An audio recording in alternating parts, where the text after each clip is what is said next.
사사 입다의 시대가 지나고 그리고 입산, 엘론, 압돈이 뒤를 이어 사사로 있던 시기가 지난 후에 오늘 우리가 읽은 이 사사기 13장의 본문이 시작됩니다. 본문 1절에 의하면 이스라엘 민족은 다시 여호와께 악을 행했고 하나님께서는 그들을 40년 동안 블레셋의 손에 넘기십니다. 1절에 나오는 다시라는 단어는 그 원래 뜻이 더하다입니다. 더하다, 더해지다. 히브리어로는 아샤프, 야샤프라고 하는데요. 이 말은 계속해서 행한다 혹은 다시 행한다라는 뜻을 가지고 있습니다. 그러니까 반복의 의미를 가지고 있는 거죠. 그 의미를 살려서 생각을 해보면 이스라엘 민족이 하나님 앞에 악을 행한 것은 오랫동안 잘 생활을 하고 있다가 오랜만에 다시, 그러니까 10년 만에 다시, 20년 만에 다시 잘못을 행한 그런 일회성의 잘못이 아니고, 그런 한 번 혹은 한두 번 잘못한 일회성의 잘못이 아니고 계속해서 반복해서 잘못을 행하고 있었다는 뜻이 됩니다. 그렇게 계속해서 하나님 앞에 악을 행하는 이스라엘을 하나님께서는 블레셋의 손에 40년 동안 붙이십니다. 그런데 특이한 것은 그렇게 40년 동안이나 블레셋의 손에 괴롭힘을 당하면서도 이 이스라엘 민족이 하나님 앞에 간구하지 않았다는 겁니다. 이 삼손의 이야기를 보면 이스라엘 민족이 간구했다는, 이스라엘 민족이 기도했다는 기록이 없습니다. 앞서서 하나님께서 죄를 지은 이스라엘을 이방 민족을 통해서 심판하실 때는 괴롭힘을 당하고 있던 이스라엘 민족이 하나님께 간구하고 하나님께 부르짖고 그러면 하나님께서 그 간구를 듣고 사사를 보내주시곤 했습니다. 그런데 오늘 본문의 이스라엘은 40년이라는 긴 세월을 괴로움을 당하고 압제를 당하면서도 하나님께 간구하지를 않습니다. 이것은 이스라엘 민족이 그만큼 하나님을 향한 믿음에서 멀어져 있다는 것을 뜻합니다. 그러니까 괴로움을 당하고 있으면서도 하나님을 찾을 생각조차 하지 못하고 있다는 겁니다. 하나님을 기억하지 못했고 그 괴로움 중에도 하나님께 기도할 만한 믿음조차 없었던 겁니다. 영적으로 전혀 생명력이 없는 상태입니다. 우리 속담에 지렁이도 밟으면 꿈틀한다고 하는데 그 꿈틀하는 것도 사실 생명력이 있어야 하는 거거든요. 근데 이스라엘 민족은 그렇게 꿈틀할 능력도, 그러니까 하나님께 부르짖을 능력도 없을 정도로 영적인 생명력을 완전히 잃어버리고 있는 겁니다. 다른 한편으로는 이렇게 생각해 볼 수도 있을 겁니다. 지금의 이 상황이 너무나 익숙해져서 그냥 그런가 보다 하고 사는 겁니다. 여러분, 40년이면 한 세대가 넘는 시간입니다. 어떤 사람은 태어날 때부터 블레셋의 괴롭힘을 당한 것을 목격하기 시작해서 그 사람이 장년이 되었을 나이입니다. 그러니까 그걸 그냥 운명처럼 받아들이는 겁니다. 아, 우리가 이렇게 괴롭힘을 당하는 건 너무 당연한 일이구나. 아, 우리가 이렇게 압제를 당하고 수탈을 당하는 건 그냥 우리의 운명이구나 라고 생각해서 그것을 개선할 만한, 그것을 바꿀 만한 어떠한 의지도, 노력도, 기도도 하지 못하고 있는 겁니다. 근데 여러분, 그건 바른 삶의 모습이 아닙니다. 잠깐 생각해 보면 좋겠습니다. 혹시 우리의 삶에는 이러한 모습이 없는가? 어려움이 있는데도 하나님께 간구할 생각을 하지 못할 정도로 혹시 내 마음이 낙심되어 있지는 않은가? 아니면 분명히 고쳐야 되는 일인데 너무 오랫동안 그렇게 지내다 보니까 그냥 그런가 보다 하고 당연하게 생활하고 있는 부분은 없는가? 한번 생각해 보시기 바랍니다. 만약 우리의 삶에 그런 부분이 있다면 그것은 고쳐야 합니다. 시간이 아무리 오래되었다고 해도 잘못한 것이 시간을 지나서 잘못되지 않은 일로 바뀌지는 않습니다. 그렇게 잘못된 것을 보게 하시는 것도 하나님의 은혜이고요. 그것을 보게 하시고 회복을 위해 기도하게 하시는 것도 하나님의 은혜입니다. 그런 어려움이 나에게 다가올 때, 그리고 그런 잘못이 나에게 보였을 때 우리는 기도해야 합니다. 그리고 기도함으로 그 일그러진 것들을, 잘못된 것들을 다시 하나씩 고쳐 나가야 합니다. 근데 이스라엘 민족에게는 그런 가능성이 없었습니다. 자신들의 삶이 잘못되었는지도 모르고 괴로움을 당할 때 기도해야 하는지도 몰랐습니다. 그런데 그런 것조차 모르는 이스라엘에게도 하나님이 은혜를 베푸십니다. 하나님이 주권적으로 나타나세요. 강구해서 나타나시는 게 아니라 하나님이 더는 두고 보지 못하셨는지 하나님이 직접 주권적으로 나타나십니다. 그런데 그렇게 하나님이 나타나시는 대상이 참 특별합니다. 누구에게 나타나시냐면 불임으로 출산하지 못하는 가정에 나타나십니다. 그리고 그 가정에 나타나셔서 너희에게 아들이 있을 거다라고 말씀을 하십니다. 본문 2절 이하에 보면 마노아와 그의 아내는 임신하지 못하여 출산하지 못했다라고 기록합니다. 이거 사실 같은 말이에요. 그렇죠? 임신하지 못하여 출산하지 못했다. 근데 같은 말을 왜 두 번 반복해서 쓰냐면 강조하기 위해서 그렇게 쓰는 겁니다. 그리고 이 표현은 당시 이스라엘 민족의 영적인 모습을 상징적으로 보여주는 것입니다. 마노아의 가정이 그런 것처럼 지금 이스라엘 민족도 영적인 불임 상태에 놓여 있는 것입니다. 아무런 희망도 없고요. 미래를 열어갈 능력도 없고요. 원동력이 없습니다. 또한 이것은 하나님께서 주신 창조 명령을 이해할 수 있는 능력이나 가능성이 전혀 없는 상태라는 것을 보여줍니다. 하나님의 창조 명령이 무엇입니까? 생육하고 번성하여 땅에 충만하라. 하나님께서 사람들에게 가장 먼저 주셨던 명령이지요. 근데 그 가장 기초적인 명령마저도 이행할 수 없는 상태, 물론 본인의 의지가 아니었지만 그런 상황, 아무런 능력이 없는 상황이라는 겁니다. 그런데 하나님께서는 그런 마노아의 가정에 나타나셔서 너희에게 아이가 있을 거다. 무슨 말입니까? 영적으로 완전히 침체되어 있는 이스라엘에게 나타나셔서 이제 내가 새로운 일을 시작할 거다라고 말씀하고 계신 겁니다. 아들이 있을 거라고 말하는데요. 근데 그 아들은 참으로 특별한 아들입니다. 태에서 나올 때부터 하나님께 바쳐진 나시린입니다.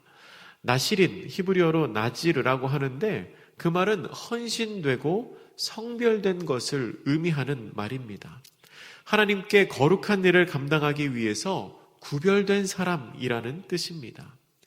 나시린에 관한 규례는 민수기 6장에 나옵니다. 민수기 6장에 보면 나시린에 관한 규례를 설명을 하는데 나시린은 특별히 세 가지를 절제를 해야 했습니다. 먼저는 어떤 종류의 술도 마셔서는 안 됩니다. 심지어 포도에서 나오는 모든 것은 다 금했습니다. 포도즙도, 포도의 열매도 다 먹지 못하게 했습니다. 아주 강하게 규제를 한 거죠. 그리고 두 번째로 머리를 깎으면 안 되었습니다. 마지막으로는 시체를 접촉해서는 안 되었습니다. 그렇게 구별된 사람으로, 거룩한 사람으로 그 아들을 키우라는 겁니다. 그리고 5절의 마지막에 보면 하나님의 사자가 굉장히 특별한 이야기를 합니다. 이렇게 말해요. 그가 블레셋 사람의 손에서 이스라엘을 구원하기 시작하리라 라고 말합니다. 그가 누굽니까? 태어날 아들이지요. 이 태어날 아들이 이스라엘을 블레셋 사람의 손에서 구원하기 시작할 거다. 이게 이 아이의 사명입니다. 이게 하나님의 사자가 미리 예언한 이 아이의 사명입니다. 근데 보통의 다른 사사들은 그냥 이스라엘의 구원자라고 불립니다. 이스라엘을 구원할 자라고 불리죠. 근데 이 아이 삼손이죠. 이 삼손은 구원을 시작할 자라고 말합니다. 이 표현이 좀 특별한데요. 이 부분을 조금 더 생각해 보겠습니다. 여러분, 오늘 우리가 읽은 이 본문 사사기 13장은 아직 등장하지는 않았지만 삼손 이야기의 시작입니다. 여러분, 삼손 잘 알고 계시죠? 삼손 이야기의 시작을 우리가 읽고 있지만 사실 삼손의 마지막까지 우리 이미 잘 알고 있습니다. 그러면 여러분이 기억하시는 삼손은 어떤 사람인가요? 여러분의 삼손은 어떻게 기억하고 있습니까? 힘이 센 사람, 능력이 특별한 사람, 그렇죠? 근데 말년이 좋지 못했던 사람, 자기의 능력을 하나님의 뜻이 아니라 자기의 유익을 위해서 사용했던 사람, 뭐 그런 이미지가 있습니다. 그래서 어떤 경우에는 삼손의 인생을 실패한 인생으로 규정하기도 합니다. 하나님께서 그 큰 능력을 주었는데 그 능력을 온전히 사용하지 못하고 자기의 즐거움을 위해 사용하다가 그냥 목숨을 빼앗겨버린 실패한 사람으로 보기도 하지요. 그런데요, 성경은 삼손을 뭐라고 평가할까? 여러분, 성경이 삼손을 뭐라고 평가할까요? 성경이 평가하는 삼손은 이 사사기가 아니고 히브리서를 통해서 볼 수 있는데요. 히브리서 11장은 별명이 있습니다. 믿음장이라는 별명이 있지요. 왜 믿음장이라고 불리냐면 그 안에 믿음의 사람들이 많이 등장하기 때문에 그렇습니다. 히브리서 11장 1절이 이렇게 시작해요. 믿음은 바라는 것들의 실상이요 보이지 않는 것들의 증거니 라고 시작해서 믿음의 조상들을 쭉 나열을 하고 있습니다. 그리고 그들의 믿음의 행적을 언급하고 있습니다. 그런데 이 히브리서 11장에 삼손이 나옵니다. 삼손의 이름이 나옵니다. 우리가 생각하기에 자칫 실패한 것 같은 그 삼손, 하나님의 사명을 잘 감당하지 못하는 삼손의 이름이 히브리서 11장 32절에 이렇게 나옵니다. 내가 무슨 말을 더하리요? 기드온, 바락, 삼손, 입다, 다윗 및 사무엘과 선지자들의 일을 말하려면 내가 시간이 부족하리로다 라고 말합니다. 물론 삼손의 행적이 나오지 않으니까 너무 짧게 나온 거 아닌가 생각할 수 있지만 아니에요. 다윗도 이름만 나오고요. 사무엘도 이름만 나옵니다. 그러니까 삼손이 다윗이나 사무엘과 같은 급으로 믿음의 사람으로 성경이 평가하고 있다는 겁니다. 여러분, 삼손은 하나님께서 인정하시는 믿음의 사람이었습니다. 그의 삶은 결코 실패한 인생이 아니었습니다. 하나님은 믿음의 사람이었고요. 무엇보다도 자신에게 주어진 사명을 잘 감당한 사람이었습니다. 그 근거가 바로 오늘 본문, 조금 전에 읽어드렸던 그 사사기 13장 5절의 말씀입니다. 그가 블레셋 사람의 손에서 이스라엘을 구원하기 시작하리라. 여러분, 삼손의 삶이 성공한 것이냐 아니면 실패한 것이냐, 우리는 이 말씀에서 판단할 수 있습니다. 하나님께서는 삼손의 앞으로의 삶을 이야기하시면서 그가 이스라엘을 구원할 거라고 말하지 않으셨습니다. 만약에 하나님께서 삼손을 향하여 그가 이스라엘을 구원하리라 라고 말씀하셨다면 삼손의 삶은 실패한 인생이겠죠. 사명을 감당하지 못한 것이겠죠. 그런데 하나님 분명히 말씀하시기로 그는 구원하기 시작하리라. 그러니까 하나님은 삼손을 통하여 구원이 시작될 거라고 말씀하신 겁니다. 그리고 실제로 블레셋 사람들에게 저항하는 해방 전쟁이 삼손으로부터 시작해서 결정적인 단계는 사울을 지나서 다윗에 이르러서야 완성이 됩니다. 그러니까 삼손은 하나님이 계획하신 이스라엘 민족을 블레셋에서 구원하려고 하는 그 구원 계획의 시작이었고, 그 구원 계획의 마지막은 다윗이 완성을 했다는 겁니다. 블레셋에 대한 이스라엘 해방을 시작한 사람이 바로 삼손이었습니다. 삼손의 역할은 단지 그것뿐이었습니다. 여러분, 그렇게 생각을 해본다면 삼손은 그의 사명과 그의 역할을 충분히 감당한 사람이었다는 겁니다. 여러분, 우리가 기억해야 할 것이 있습니다. 뭐냐면 하나님께서 모든 사람에게 사명을 주시는데 모든 사람에게 다 그 사명을 완성하라고 말씀하시지는 않습니다. 우리가 그걸 다 완성해야 될 필요는 없습니다. 어떤 사람은 시작을 하고요. 어떤 사람은 그 과정을 지키고 어떤 사람은 그 과정을 완성을 합니다. 삼손이 시작했고 사울이 싸웠고 다윗이 완성한 것처럼 말입니다. 우리 요한복음 4장 37절 말씀을 한번 찾아볼까요? 요한복음 4장 37절 신약성경 148쪽에 있는데요. 요한복음 4장 37절 말씀, 한 절 짧은 말씀인데 신약 148쪽에 있습니다. 4장 37절 같이 한번 읽어보겠습니다. 시작. 그런즉 한 사람이 심고 다른 사람이 거둔다 하는 말이 옳도다. 아멘. 제자들을 향한 예수님의 가르침입니다. 한 사람이 심고 다른 사람이 거둔다 하는 말이 옳도다. 이 말을 이렇게 바꿔 말할 수도 있을 것 같아요. 삼손은 심었고 다윗이 거두었습니다.